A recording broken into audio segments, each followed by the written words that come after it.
Meçullari, si e vlerëson nga pikpamja ushtarake deri tani çfarë po ndodh në lindjen e mesme? Ka zhvillime shumë të rëndësishme për sa i përket arritjeve nga ana e Donald Trump. Kemi patur deklarata shumë shpresdhënëse në raport me eliminimin e atyre që konsiderohen lëshuesit e raketave balistike, por nga ana tjetër kemi nga ana e Iranit mendime që lidhen me faktin që Irani nuk i ka nxjerrë ende në pah raketat balistike për shkak se ka një strategji të caktuar ushtarake. Ndërkohë, ndryshe nga lufta 12 ditore, për herë të parë kemi goditje nga Irani të gjitha vendeve të Gjirit dhe së fundmi edhe Turqisë. Pavarësisht se është mohuar një gabim, por gjithsesi ne jemi është e vërtetë. Pra, cila është e vërteta? Shiko, e para një që duhet të kuptojmë që befasia strategjike që krijoi Shtetet e Bashkuara të Amerikës dhe Izraeli duke eliminuar Ayatollahun, qysh në nisje të sulmit i dha asaj avantazh. Avantazhi sepse në fakt një goditje e tillë, përveç se eliminoi komandantin e përgjithshëm të forcave të armatosura, që do të thotë la forcën armatosur pa drejtim, krijoi dhe çoroditje në sistemin e komandim kontrollit. Dhe veprimet e tyre, kuptohet, të menjëhershme ishin goditje me raketa, por u përfitua në një element tjetër. Kjo dha një element tjetër në fushën ushtarake. Duhet të kuptojmë që dy janë pikat më të forta që ka Irani, që ka pasur Irani, përpara se të dilte nga pikpamja ushtarake, është raketat balistike, pra raketat me rrezet mesme veprimi, dhe kontrolli i ngushticës së Ormuzit. Pra këto janë dy pikat më të forta që kishte më saktë. Kurse nga pikpamja politike, pika më e fortë ishte drejtimi politiko-ushtarak që ishte në dorë të liderit suprem, Ali Khamenei. Atëre çfarë ndodh? Duke eliminuar komandën e përgjithshme, bëhet një lloj shkundje ose e sistemit të komandim kontrollit. Dhe po të shikojmë, ata nuk arritën dot të kontrollonin kanalin ngushticën e Ormuzit. Nuk arritën dot.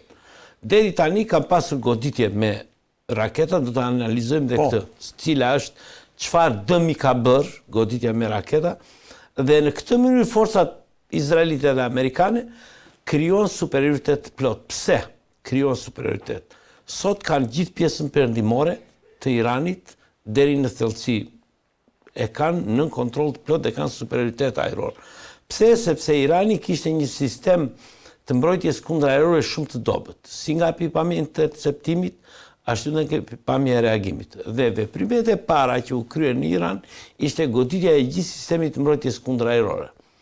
Mbas asaj u eliminuan shtretrit dhe një pjesë e mirë e bazë e stokut të raketave balistike, si dhe gjithë flota detare.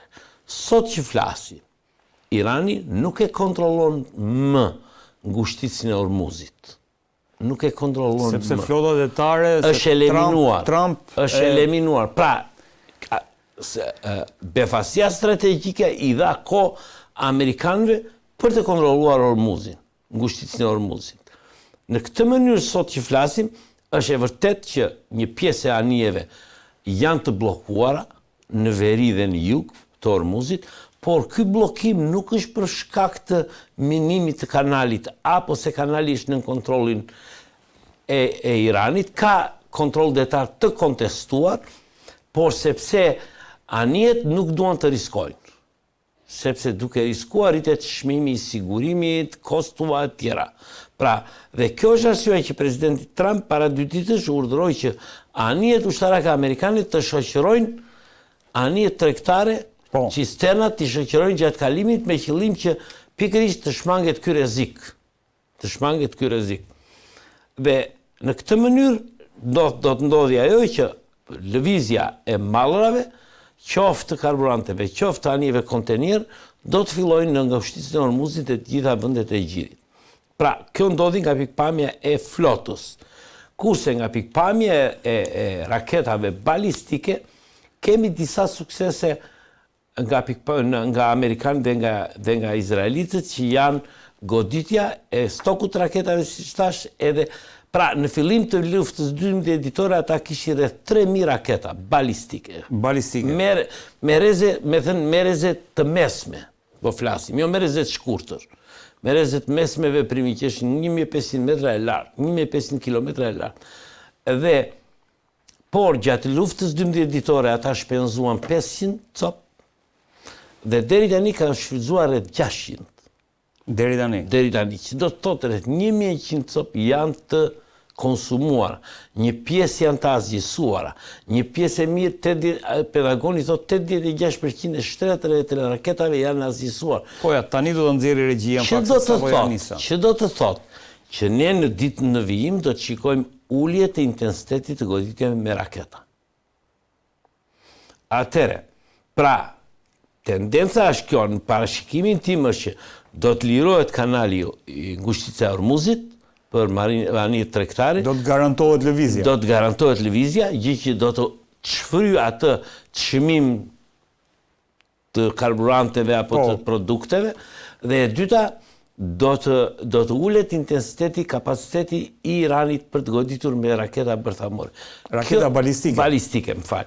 Kjo do të avëri Iranin në një pozicion të tillë, sepse këto janë dy objektivat kryesor ushtarak që kanë shtetë ushtarak, jo politik. Kjo do të çojë Hormuzi dhe raketat balistike. Këto janë dy objektivat ushtarak. Atëherë çfarë do të ndodhë? Do të ndodhi që mbas kësaj Irani, pushteti, ushtria do të jenë në presion të plot ushtarak, në goditjen e plot ushtarake të Izraelit dhe Shtetit Bashkuar të Amerikës. Pyetja shtrohet, a mund të rrëzohet direkt sistemi? Jo. Nuk mund të rrëzohet. Shiko, po të marrim të krahasojmë luftën e Kosovës. Lufta e Kosovës, bombardimi zgjati 73 ditë. Fitoret ushtarake në kuptimin azgjësimi i kapaciteteve ushtarake të Serbisë u bën në 10 ditën e parë, por sistemi nuk binte. Pra nuk të riqe nga Kosova. Pra duhet të vazhdoj një sistem tillë dhe para duhet të vazhdoj bombardimi, goditja dhe njëkohësisht duhet të ngrihet ajo që mungon në Iran, që është opozita kundër qeverisë, që sot nuk ekziston. Dhe po të futemi tek goditjet që ka dhënë Irani, goditjet e Iranit, po t'i marrim t'i analizojmë objektivat që ka goditur, kryesisht goditja aty pak janë objektiva që janë objektiva ushtarak, por që nuk kanë një vlerë në operacion. Po bazat, pikërisht, ato nuk kanë vlerë në operacion. Në operacion, kapacitetet operacionale amerikane kryesisht janë në det, nuk janë në tokë. Atë hartën regjia me hartën e operacionit. Kapacitetet ushtarake janë kryesisht në det, jo në tokë. Që do të thotë? Pra, pikërisht, tashti, goditja në tokë, natyrisht, është goditja e cila sjell dëme financiare. Po. Nuk ka dëme në humbje njerëzish, në të gjithë goditjet që janë bërë. Goditjet, nuk ka humbje njerëz. Humbjet e njerëzve janë ushtarak në bazë, në Irak kanë ndodhur ajo. Kemi dhe 6 Amerikanë, forcave toksore, dhe 12 Izraelit. Ka që është numri i humbjeve, nga sa kam parë unë. Që do të thotë që goditjet iraniane që kanë vlerë në këtë moment është goditja e rafinerive të Arabisë Saudite. Ka vlerë, sepse ka vlerë në ekonomik, jo vetëm në kuptimin e presionit ekonomik. Pra goditja rafinerive ka vlerë. Kurse goditja e konsulatës, shumë goditja konsulata amerikane në Irak, është thjesht goditje me karakter psikologjik. Ajo nuk ishte asnjë vlerë, aty s'kishte asnjëri, thjesht godit. Efekti që krijon tek njëri që e dëgjon thotë, "Wow, godit konsulata." Në fakt, goditja e konsulatës nuk ka sjell dëm nga pikpamja e operacionit ushtarak. S'është godina. S'është godina.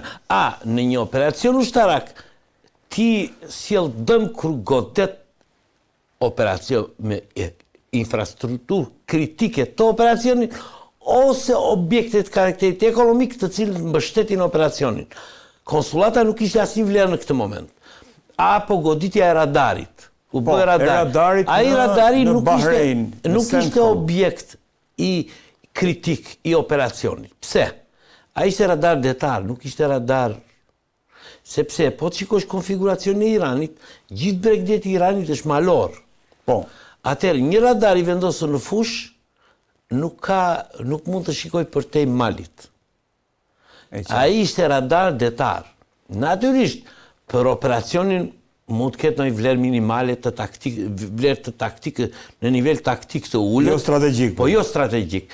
Sepse vëzhgimi strategjik i Iranit bëhet nga ajri, nuk bëhet nga tokë. Nëpërmjet satelitëve? Jo, nëpërmjet avionëve AVAX dhe A2. Është version... AVAX, 6 AVAX që... Janë ata AVAX që kanë atë, dhe ka dhe spion. Dhe avionët A2 që janë avionët AVAX-ët për nevin, për forcat detare që mund të ulen në aeroplan mbajtëse. Duke nga pamja jashme e njëjtë, për janë pak më të vegjët. Pra, këta janë ata të cilët në fakt mbajnë në kontrol gjithë Iranin. Nuk e mbajnë radarët që gjenden në gjirin persik. Prandaj po them që ai ka pasur objektiva, rreth të pak të 10-15% e goditjeve kanë arritur të bjerë në tokë, sepse në fakt kaq është rendimenti i mbrojtjes kundër ajrore, dhe Izraeli kaq e ka rendiment. Pra, nga 500 apo 600, 50-60 kanë rënë në tokë. Ty jap një flet bosh që të shkruani për shënime? Po? Kështu që në këtë mënyrë jemi në kushtet që sot Irani, në parashikimin tim është që brenda një jave ata nuk do të kenë më kapacitetet të goditjeve me raketa balistike. Dhe do të jetë plotësisht i lirë kanali... Ja ku jemi të kjo e Donald Trumpit, 20% e 20+ të anijet të mbytura... Janë mbytur anijet kapitale, që i themin anijet e mëdha. Anijet e mëdha. Po, janë mbytur anijet kapitale. Që kanë rëndësi të jashtëzakonshme për sa i përket... Për kontrollin. E ngushtitë së Hormuzit. Po, ata nuk arritën ta minonin, tashti e kanë të vështirë të dalin ta minojnë, e kanë shumë të vështirë, sepse dalja në det e anijeve të vogla, sot ata kanë anijet të vogla, patrulluse. Po, i kanë paras. Flota e mushkonjave. Flota e mushkonjave. Dhe dalja e tyre ato janë objekte komplet vulnerabël, krahasuar me avionët, apo me helikopteret, apo me anijet amerikane, janë komplet vulnerabël. Kështu që besoj shumë shpejt në sot, maksimumin nesër, unë besoj kanali do t'jeti hapur dhe do të goditen të gjitha infrastrukturat detare. Pra, pjesa e kanalit të Hormuzit, pjesa iraniane do të goditet plotësisht dhe do të eliminohet plotësisht çdo lloj kapaciteti. Do t'jete garantuar. Do t'jete garantuar. Ndërkohë edhe 73% e lëshuesve të dronëve, 86% e raketave balistike, dhe thotë CENTCOM është? CENTCOM është komanda qendrore e Shtetit Bashkuar të Amerikës, e cila ka si zonë operacionale lindjen e mesme, por qendër komanda gjendet në Tampa, në Florida. Qendër komanda? Komanda e saj e CENTCOM-it gjendet në Florida, por zonë e saj operacionale është e gjithë lindja e mesme. Ndërkohë, kapiten, jemi në pikën që po bëhen goditje nga ajri, po bëhen goditje dhe nga aeroplan mbajtëset, po diskutohet edhe për operacione toksore. Në kuptimin që dje dolën shumë lajme, nuk e di se sa të konfirmuara janë, sepse ju e dini më mirë se sa unë se në shkoj jetojmë, por bëhet fjalë për angazhimin e mirave luftëtarëve kurd për të futur me trupa në Iran. Si e vlerëson këtë zhvillim? Nëse, shiko, një nga objektivat e Amerikanëve mbas fitores ushtarake, pra që do t'jetë ato dy që tashun, do të dëshironi që të ishte një revolte e brendshme ose një force armatosore e brendshme e cila të rrezonte sistemin aktual. Por, kjo për momentin nuk duket që ekziston. Që ekziston një opozitë e brendshme ose një forcë armatosore e brendshme. Brenda Iranit. Ata do tentojnë deri në fund ta krijojnë. Nuk e di nëse do ta krijojnë dot apo jo, sepse kurdët kanë një problem tjetër, që kurdët janë tradhtuar 1-2 herë nga amerikanët dhe nuk e di sa besim mund të kenë në këtë. Ndoshta më thjesht mund të jetë opozita apo njerëzit që kanë demonstruar deri në 14 janar tani. Pra, nuk e di, kjo është pyetja më e vështirë në fakt, ose faza më e vështirë dhe më e pa planifikuar e operacionit. Kjo është faza më e vështirë. Më e vështirë dhe e pa planifikuar e operacionit. Nuk ka pas kur nisi operacioni, kjo fazë nuk ka qenë e planizuar. Sepse nuk ka pasur burime për ta planizuar. Ata, ndërkohë që vazhdojnë operacionet, ata bëjnë tentativat për krijimin e forcës armatosur brenda. Pse? Sepse amerikanët vetë nuk futen dot me forcë toksore në Iran. Është e pamundur që të pushtosh Iranin, të duhen jo më pak se 1 milion ushtarë. Shiko, po ta krahasojmë Iranin me Kuvajtin, me Irakun. Iraku ka një sipërfaqe 3 herë më të vogël se Irani. Ka një konfiguracion toksor ose gjeografia është shumë nuk është e ashpër, kurse Irani është shumë i ashpër si gjeografi. Dhe që të pushtosh Iranin, të paktën të duhen 1 milion vetë në 1 muaj është e pamjaftueshme, domethënë. Kështu që do të ishte një ndërmarrje vetvrasëse për Shtetet Bashkuara nëse do të futeshim me trupa toksore në Iran. Ata kanë një avantazh që saktësia, fuqia vdekjepruese dhe e armatimit të tyre u jep superioritet në luftën ajrore dhe detare. Por hyrja me trupa ndryshon natyrën e luftës. Dhe numri ushtarëve që kërkojnë është aq i madh sa që e zauron të gjitha kapacitetet e Shteteve të Bashkuara. Kështu që unë jam i bindur. Ndryshon natyrën e luftës. Po nëse është e paplanizuar, e pa planifikuar, siç thoni ju, atëherë rrezikon që e gjithë kjo ndërhyrje të realizojë atë krye objektivin që është përmbysja e regjimit. Pra, objektivi politik është përmbysja e regjimit. Shiko, shumë njerëz ka shumë teori për përmbysjen e regjimit. Jo, është vetëm vepër e Netanyahut, jo ka vajtë për naftë. Shiko, duhet të kemi një gjithë qartje. Kur ndërmerret një objektiv politik, merren në shqyrtim të gjitha rrethanat.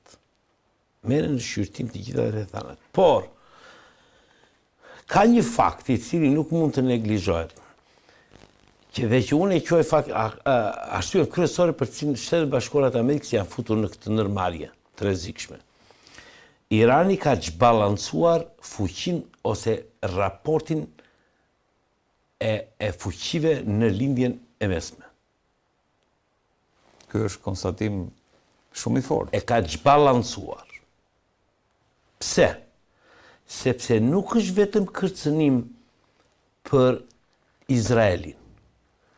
Pra, kërcënon mbijetesën e Izraelit. Mbijetesa e Izraelit është objektivi shumë vende, nuk është vetëm i Amerikës, është edhe i Europës. Pra, mbijetesa e shtetit e Izraelit është i panegocjueshëm. Dhe nuk është çështje vetëm e Izraelit. Unë mund të marr vetëm një fakt. Përpara 3 muajsh, Huthët goditën me raket një rafineri të Arabisë Saudite. Para 3 muajsh? Po. Pyetja shtrohet, çfarë lidhje kanë Huthët me Arabinë Saudite? Pra, Irani ka krijuar dhe mban në Gadishullin arabik 3 forca proxy, të cilat në fakt janë kërcënim jo vetëm për Izraelin, po dhe vetë vendet arabe. Që është Houthi, Hamasi dhe Hezbollah. Hezbollah jo vetëm është kërcënim për vendet e tjera, po është kërcënim dhe për vetë Libanin.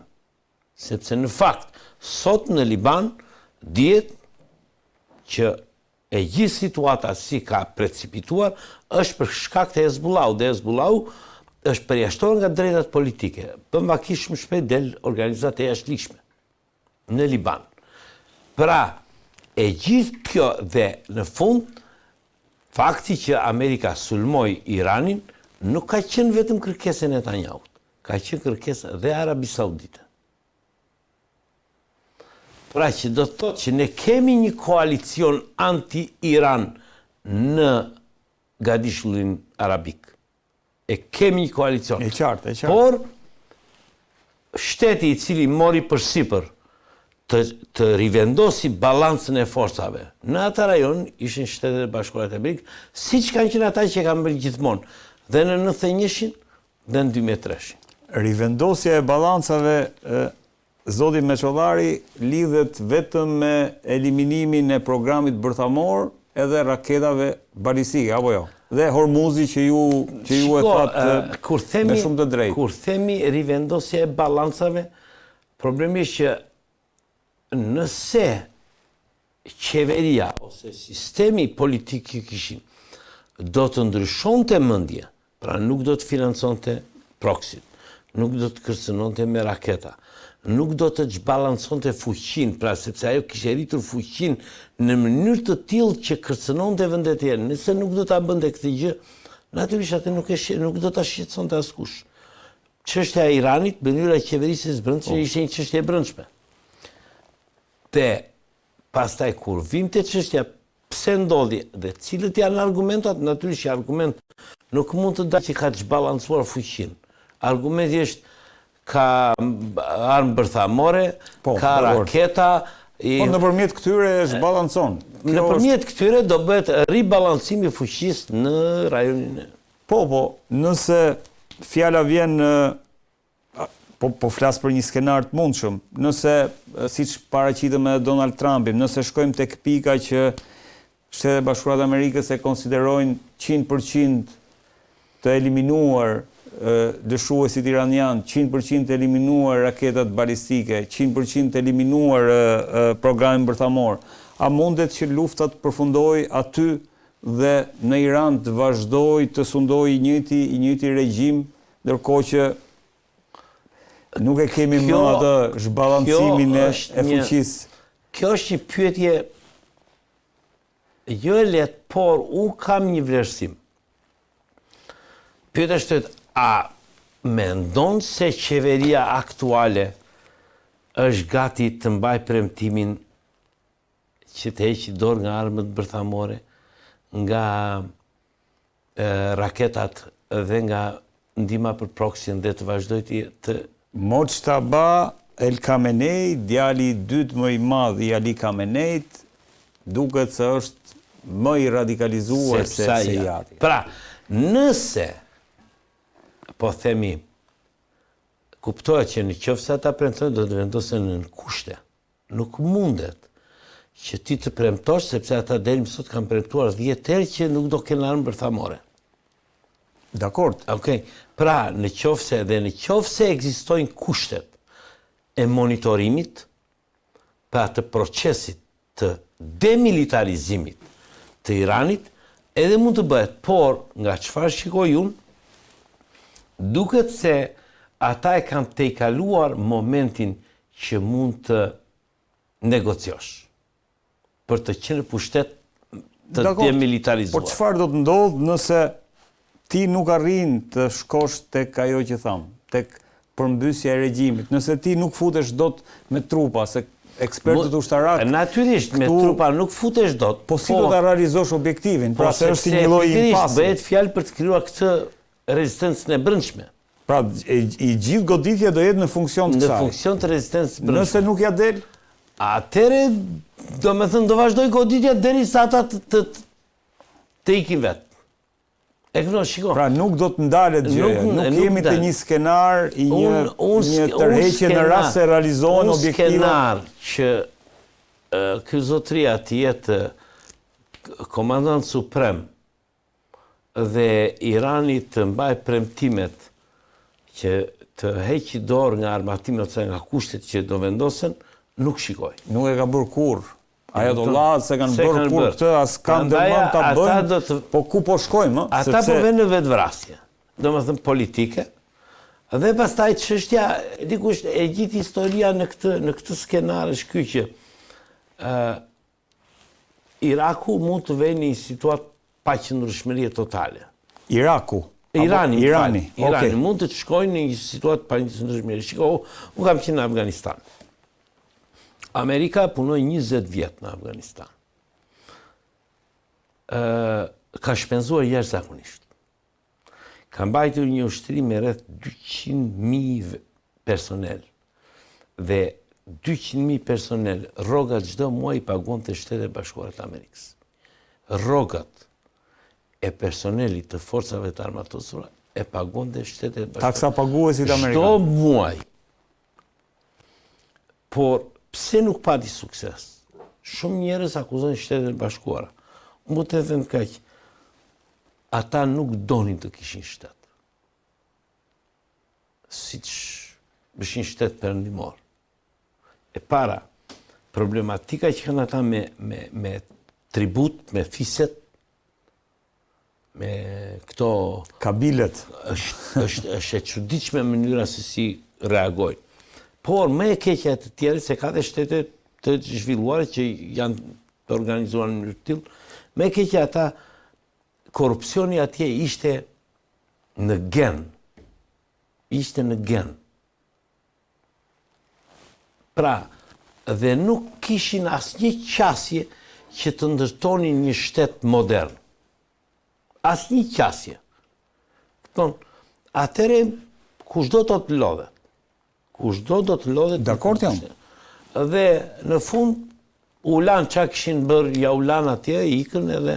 Ja lan të njëjtit regjim. Ja lan këtyre që erdhën. Çka kishin, po them vetëm avion, helikopter, një vit para se largohet, atë vit që isha unë, i kanë dhënë 176 helikopter. 176 helikopter. Pa llogaritur të tjera. Domethënë, ndihma financiare. Po, kosto e jashtëzakonshme. Kosto e jashtëzakonshme, por ata nuk donin të ndërtojnë. Dhe kjo histori, Amerika objektivin e saj e realizon në momentin që bie sistemi. Amerika e ka realizuar qëllimin e saj. Momentin që është rivendosur balanca. Nuk është më kërcënim. Nuk është më kërcënim, por Amerika nuk është babysitter. E ka kaluar eksperiencën e babysitter që unë tani do ri këtu dhe do të mësoj ty. Hajde ta bëjmë bashkë, nëse nuk e di ta bësh, nëse nuk do ta bësh, nuk të ndihmon. Nuk thjesht shiko punën tënde. Prandaj po them që kjo është një çështje e brendshme, sepse ka shumë vende, po themi nga të gjitha rastet që kanë ndryrë Amerika në 30 vitet e fundit, apo që ka influencuar, vetëm Kosova ka qenë e suksesshme. Vetëm Kosova ka qenë e suksesshme. Si projekt. Si projekt. Të gjithë projektet e tjerë kanë dështuar. Kjo është edhe çështje kulturore. Është edhe çështje kulturore. Është çështje kulturore, sepse në fakt kultura perëndimore dhe kultura, po themi e Iranit apo vende të tjera, ka goxha pika moslidhje. Kurse Kosova është një vend evropian që ka shumë pika lidhje me kulturën amerikane dhe europiane. Prandaj them që kjo është një çështje e brendshme që në fakt natyrisht që është Amerika do që të lërë trashëgimi. Por nuk do që të lidhet të ngelet peng. Sepse ashtu i bie të ngelesh peng. Pra, kapiten, ju thoni që po shkojmë drejt, le themi, ngadalësimit apo rrallimit të goditjeve që do të ndodhin. Iranit.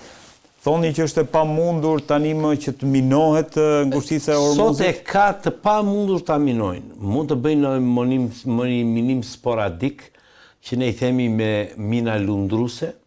Me mina lundruse. Po, e kam dëgjuar si skenar. Si skenar që kalon ania dhe hedh mina, ato rinë në sipërfaqe dhe në këtë mënyrë godasin. Por problemi është këtu minimi masiv.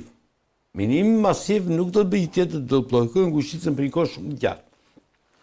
Çminimi është operacioni më i vështirë dhe më i rrezikshëm i një flote. Pra, nëse e bën, do ishte shumë e vështirë. Shumë e vështirë. Unë më të them që një minim bëm neve në vitin 1946 të kanalit Otrantës, të kanalit Korfuzit, e di kur është çminuar. E ke minuar në 46, e çminuar në 58. 12 vjet i bie. Po, 12 vjet. Pra është e vështirë. Është shumë e vështirë. Që e bën dhe anglezët në 46-ën. Po prap nuk u certifikua, ata e bën për qëllimet e tyre, nuk u certifikua, dhe përfundimisht trafiku u lirua në vitin 1958. Pra nëse ndodh si skenar minimi... Ai do ishte skenari më i vështirë për ekonominë botërore. Më i vështirë. Por befasi strategjike, atëre u kryua mundësia që mos të bëjmë nimi dhe sot nuk kemi blokim, po kemi një lloj kujdesi për të mos kaluar, për mos riskuar. E qartë. Ndërkohë, do shkojmë pak edhe tek regjia, duhet kem aty edhe një video të goditjes së një prej të një fregate ushtarake iraniane. Është pjesë e lishme e luftës kjo që të goditen edhe pse janë në Sri Lanka, fjala vjen? Okej. E drejta ndërkombëtare nga viti 1946 dhe mbrapa nuk kërkon që për fillimin e luftës të ketë deklarat lufte. Nuk kërkon që të ketë... Nuk kërkon të ketë deklarat që unë po të hap luftë ty. Mjafton situata në teren, mjafton shkrepja e parë e armës dhe kjo është deklarat e luftës. Pra mjafton goditja që ju bë Kamenit ditën e parë. Kjo është, këto janë pamjes. Mjafton goditja që u bë në rezidencën e Kamenit ku bënte mbledhjen dhe kjo është deklarat e luftës. Pra, e drejta ndërkombëtare e lejon dhe me situatën e terren quhet. Pra, e lejon që të quhet luftë. Që do të thotë në momentin që nis lufta, aplikohen 4 ligje të tjera. Pra, në momentin që dy vendet shpallin luftë apo nisin luftën, aplikohen dhe 4 të drejta të tjera ndërkombëtare, që është e drejta e neutralitetit, çdo shtet ka të drejtën të deklarohet që është neutral në luftë, të distancohet nga palët, dhe ai ka ca të drejta dhe ca detyrime, e drejta e refugjatëve. Pra, këtu fillon sot popullit i Iranit gëzon të drejtën nëse veten në një shtet tjetër të marrë statusin e refugjatit. Me që është luftë. Me që është luftë, e ka këtë drejtë dhe aplikohet, po më kryesorja nga gjitha është aplikohet e drejta e krimeve ndërkombëtare, pra automatikisht gjykata ndërkombëtare penale e Romës për këtë rast, dhe e fundit që është më kryesore aplikohet e drejta ndërkombëtare e luftës. E drejta ndërkombëtare e luftës ka të bëjë me sjelljen e luftë. Kë mund të qillosh, me çfarë mund të qillosh, si mund ta qillosh e tjera. Pra, dhe këtu tani vim tek rasti i fregatës. Fregata mbante flamurin e një vendi armik, kundërshtar, që ishte Irani. Në bazë të drejtës ndërkombëtare, hapësirë e veprimeve luftarake të dy palëve kundërshtare janë territoret e tyre, territoret e aleatëve, kur kanë aleatë, siç është Izraeli, pra është Irani, Shtetet e Bashkuara të Amerikës, Izraeli, apo dhe vendet tjera që mund të bëhen. Sot ka edhe të tjera, por është dhe hapësira ajrore dhe detare ndërkombëtare. Është hapësirë ku mund të qillosh kundërshtarin tënd. Kuptohet, nuk mund të qillosh këdo, nuk mund të qillosh civil, anje pasagjere, anje tregtare të çfarëdoshme, mund të qillosh anje tregtare që vjen për të ndihmuar logjistikisht një ushte. Dhe në këtë mënyrë, fregata e cila ishte larguar nga India dhe kishte dalë nga 12 milje detare përbën objekt të likshëm. Që është krejtësisht... është e likshme. Kapitan, si e vlerëson rolin e Rusisë edhe Kinës në këtë konflikt? Thuhet shpesh që Rusia dhe Kina, domthon Irani ka një marrëveshje ushtarake me Kinën, po njëkohësisht ka patur edhe disa marrëveshje tani me Rusinë. Janë parë goxha, le të themi, mjede ushtarake të ekspozuara si ndihmë e Rusisë ndaj Iranit, siç ishin disa radar që ju i dini më mirë se sa unë. Njëkohësisht është reklamuar edhe një anije kineze e cila funksiononte si zbulues, po themi, atyrin të në Oqeanin Indian edhe si e vlerëson rolin e tyre për sa i përket kësaj lufte? Rusia sot nuk ka kapacitetet të ndihmojë Iranin. Nuk ka mundësi. Rusia është e përfshirë në një luftë e cila nuk i jep asaj mundësinë të ndihmojë dot Iranin. Përkundrazi. Ja, kjo është anija, po. Po, e di, kjo... E di historinë e kësaj se vende shpesh afër Indis kjo, edhe Sri Lankës. Dhe, pra, Rusia nuk e ka kapacitet. Nuk i ka biles, përkundrazi, Rusia gjatë luftës që ka zhvilluar ka pasur ndihmë nga Irani. Sidomos në fazën e parë me dronët kamikaz. Në fillim. Në fillim. Pastaj filloi të ndërtoj vetë duke paguar e tjerë. Lavrov tha sot që nuk na ka kërkuar ndihmë Irani. E para. Aktualisht. Kjo. Dhe kurse Kina është një situatë vështirë sepse në fakt Kinës i është bllokuar tregtia me Iranin, e cila përbën një përqindje të lartë të karburantit, të naftës që merr, bruto, që merr nga Irani. Pra Kina është në situatë, por Kina ka dhe një gjë që nuk është shumë agresive në marrëdhëniet ndërkombëtare, për të. Po, kjo është vërtet. Ka këtë. Kjo është anije zbulimi, kjo zakonisht rinte në Oqeanin Indian. Ka vite që ri aty në Oqeanin Indian. Kjo për arsye sepse kjo ka pas 2 baza. Në Oqeanin Indian Kina ka pas 2 baza ushtarake. Po. Njëra është në Sri Lanka, në Colombo. Ajo nuk është bazë mbi filti ushtarake, por anijet kineze gëzonin drejtën të qëndronin atje dhe ushtarakët. Kina ka ndërtuar një port në Sri Lanka, në Colombo, një lloj si rruga që ka bërë në Maltzi, po e ke parasysh. Po. E njëjta gjë, është një njëti fenomen, u ndërtua porti, ata nuk e përballuan dot kredin, në fund ja u mori. Triki diplomasi. Triki, e kupton? Pra e njëjta histori dhe e dyta ka një bazë detare është një vend këtu poshtë detit Kuq. Djibouti. Në Djibouti atje kanë bazë dhe kinezë dhe rusët dhe amerikanët dhe britanikët dhe italianët kanë të gjithë. Pra ka dhe një bazë atje. Këto janë 2 bazat, këto janë të vetmet baza kineze jashtë territorit të Kinës. Dhe kjo një ka vite që qarkullon në atë zonë për efekte zbulimi e tjera. Dhe duhet jetë diku atje edhe sot. Por kuptohet që për aq kohë sa ajo nuk shkel të drejtën ndërkombëtare, asaj nuk e çaj bën. Sepse ajo është anije zbulimi që punon në marrje.